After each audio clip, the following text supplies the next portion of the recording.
Hello, this is Scott, and this is the Hype Report. Here are the quotes for various items.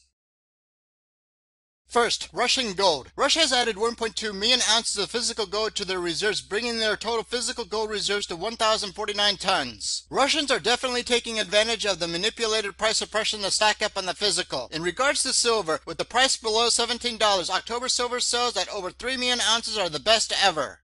Next, oil market. According to Stephen Lee, Saudi Arabia's closer relationship with China allows them to lower oil prices to put more pressure on U.S. fracking companies. At the same time, they are putting pressure on Russia since Russia is incredibly dependent on oil for their income. Next, 21 days. It has been finally decided to place some minor safeguards on travelers from Ebola-infected nations. Travelers from Ebola-infected nations will be monitored for 21 days. However, here are 4 questions. 1. Why did this common sense move take so long to implement? 2. Why 21 days instead of 42 days recommended by the World Health Organization? 3. During this monitoring, why would they be allowed to roam the country? 4. Who is paying for this loosey-goosey monitoring? Next, Ebola Czar. Since his appointment as America's Ebola Czar, Ron Klein is championing population and resource control. So, with Ebola having a mortality rate of 70%, would he purposely mismanage the Ebola crisis?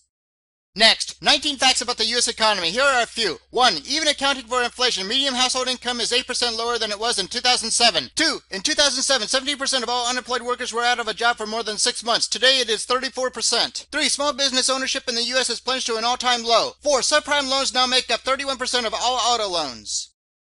Next, 10 things about the U.S. news media. Here are a few. 1. The level of trust in the U.S. news media is at an all-time low. 2. Americans are increasingly turning to Facebook and other internet sources for their news. 3. Newspaper ad revenues are about a third of what they were back in 2000. Next, phone decryption. FBI Director James Comey wanted Congress to force Apple and Google to do away with default smartphone encryption. However, members on both sides of the political aisle are essentially telling him to stick it where the sun don't shine. People are catching on that there is apparently little difference between the government and the criminal element. Both want to hide their activities from their victims.